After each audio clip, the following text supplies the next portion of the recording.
किरातार्जुनीयम के प्रथम सर्ग के हमने 25 श्लोक पढ़ लिए हैं, जिसमें गुप्तचर का कथन है जिसे युधिष्ठिर ने हस्तिनापुर भेजा था दुर्योधन की राजनीतिक व्यवस्था, उसकी शासन प्रणाली के बारे में जानने के लिए।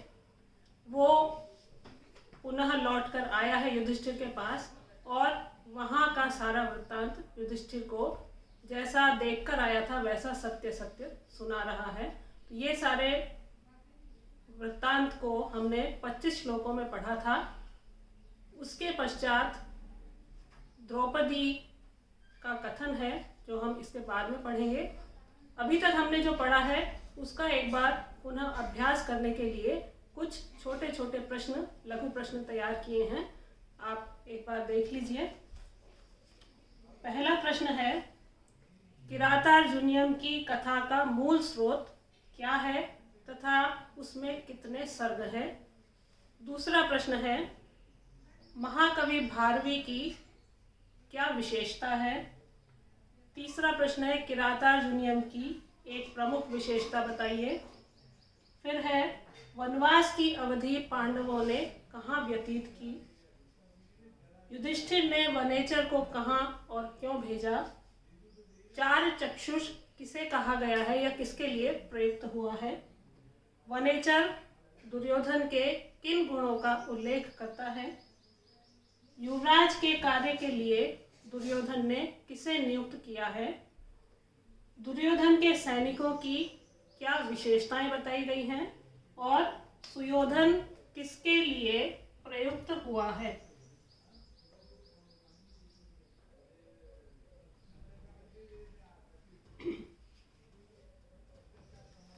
इन सभी प्रश्नों के उत्तर जो अभी तक हमने पढ़े हैं श्लोक, उन्हीं में मिल जाते हैं।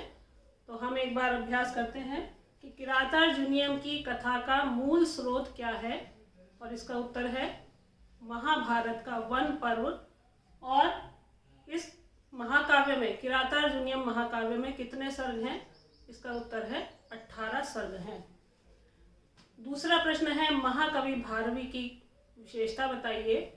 तो महाकवि भारवी अपने अर्थ गौरव के लिए प्रसिद्ध है, भारवे रर्थ गौरवम कहा जाता है। फिर है, किरातार्जुनीयम की प्रमुख विशेषता।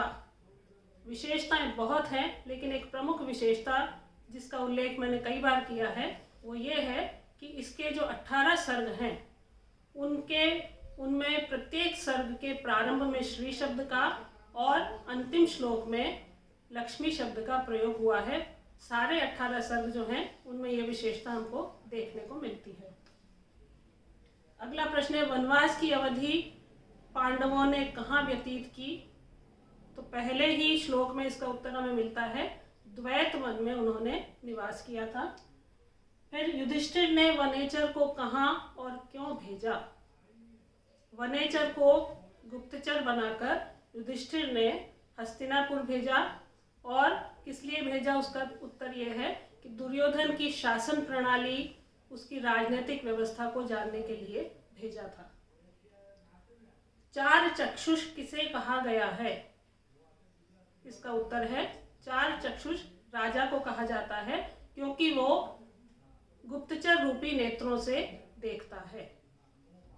वनेचर दुर्योधन के किन गुणों का उल्लेख करता है, और इसका उत्तर है कि एक तो दुर्योधन जो है उसका व्यवहार अब अहंकार रहित हो गया है, गोपनीय रीति से वो अपने कार्यों को करता है और सारे पुरुषार्थों का संतुलित सेवन करके अपनी प्रजा को और अपने मंत्रिमंडल को वो प्रसन्न रखता है। युवराज के कार्य के लिए दुर्योधन ने किसे नियुक्त किया। इसका उत्तर है अपने छोटे भाई दुशासन को। दुर्योधन के सैनिकों की क्या विशेषता बताई गई है।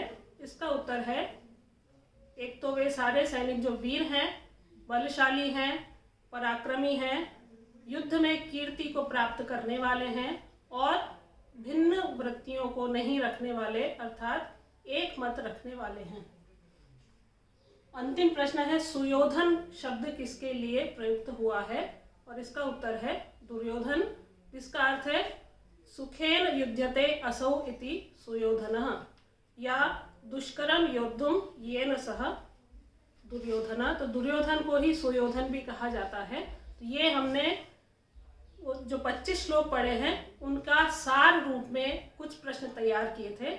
इस तरह से आप अपनी तरफ से भी कुछ और प्रश्न बना सकते हैं जो परीक्षा के हिसाब से उपयुक्त हो, प्रमुख हो, तो आप उनका भी अभ्यास कर सकते हैं। ऐसे लघु प्रश्न बनाइए और उनका उत्तर आप स्वयं ढूंढिए और 25 श्लोक का आपका इस तरह से अभ्यास हो जाएगा और उसके बाद हम अब आगे पढ़ेंगे।